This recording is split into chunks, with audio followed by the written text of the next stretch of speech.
among the hills in Kenya that doesn't see and think, am I supposed to take this person seriously when this is what's going on in the other place? But therein lies the world. Sure, absolutely. Well, on that note, you described two Africas. White, sort of privileged Africa, and then the very dark, violent. Was it hard? I mean, you saw both of them. Was it hard to do both of them justice? I think there are millions of Africans. Yeah, okay. But you described no. Those are two of them. I now, on a lighter note, I just want to ask you about where you write. Do you write? You need to abandon your house to write? Do you write? I would like to abandon. Do you write at the dining table? Or? I have a kitchen like attached to a living room in my apartment, and I write at one end of the kitchen table, and next to the icebox is like a pile of my office, supposedly. I've sometimes had an office, and I really like that. I don't at the moment. It's better when one can close the door and leave the sort of chaos of. And is it? Are you a morning writer? I think I didn't used to be, but my life has changed. I'm a mother, so I can't really be a late writer. I'm an owl person, though, but not for the last 12 years. I understand. And then I'm always curious. I mean, this is the last question I always ask is what are you reading? And what classic have you reread or just read? You love? Well, I'm actually, I was telling this before, I'm culling through my books to get rid of a lot. And that's made me like pick up books like, oh, I'm looking, I never really read this, or looking at that. So I've been reading really about 10 books at the same time.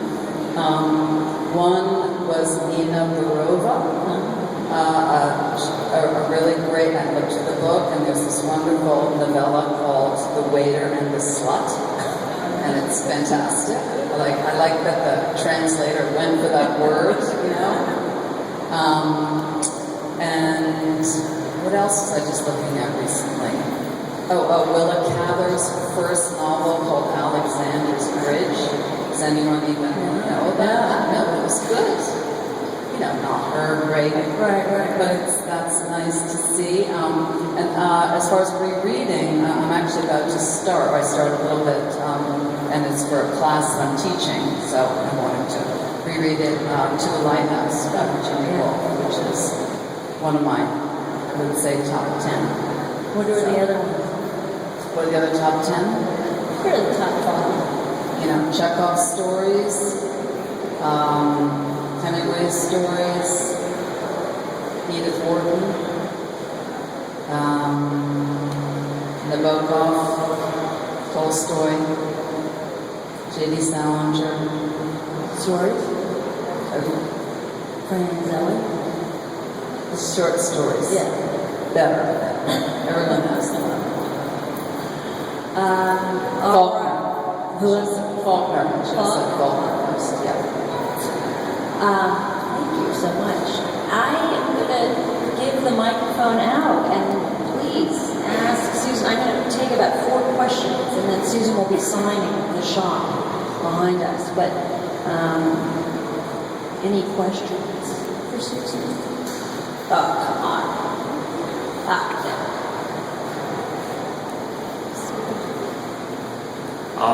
In most that I read now, and obviously like TV, movies, violence seems to be more gory. One of the things that I noticed in your book is the violence is never, like a Chuck Palahniuk kind of over the top war. It's always very restrained in a John Wayne. Sorry. Could everybody hear me before? Yeah, it's always like this John Wayne kind of, somebody dies and they just kind of die like heroically, no blood, and it's done. Is that a very conscious choice? Did you want to, avoid, if calls of more gore, or is that just kind of the way that it was described to you, the way that you saw it? Two parts to that. One, the first part is really that's my kind of style, or I just like subtlety more than I like over-explained, extra graphically, over-intense kind of thing. I like it probably because I don't do it very well. I mean, I don't do the over-description well. I do feel like when something is not described too much, that the reader or the viewer needs to enter into it more.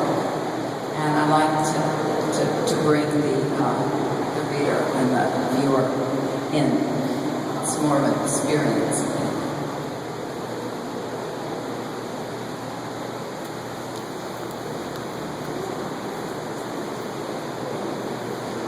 Hi, Susan. Hey, Camille. I wondered what you are working on next. If you could tell us a little bit about your next project. I can tell you about the confusion of it, which is that I started a collection, or I've written a few stories, a collection, and then I suddenly had, a much, much better idea. This is what happens when we start. This is called procrastination. I thought of another kind of novella-like thing that would be about a person taking a walk. And it was going to cover so many things and be really good. And then I realized that no, there's this other thing I should write. So I'm on the third one now. I'm sticking with that one. And I will say, dare I say, it's about a love affair. But straightforward. It's basically almost not about anything else.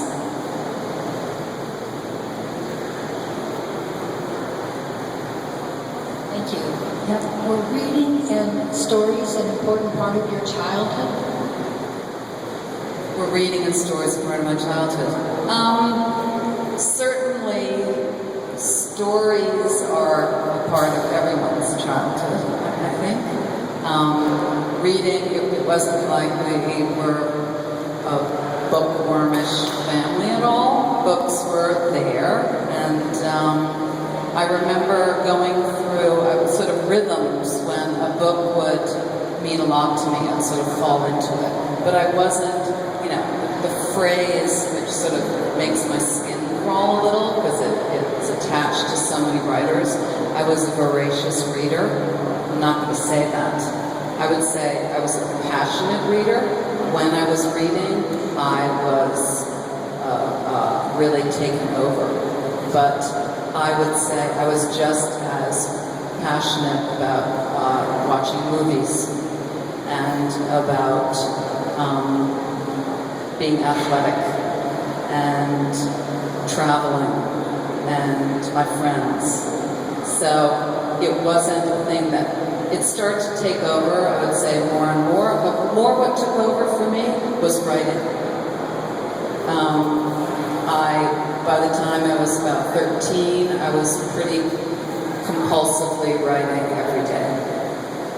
Not with anything in mind, but just in that compulsive way that you write something, you're either discovering how you think, or you're putting words around something that's troubling you that has a certain satisfaction to it, or you're writing something down that you don't want to forget because it was so wonderful, or something was so terrible you need to get it out of you. There are many, many reasons as we know to write. So after writing that way for 8-10 years, I started to think maybe I should see if I can, this is something I should be doing, and maybe I should write stories or something. But that was a far off and way down the line kind of conclusion.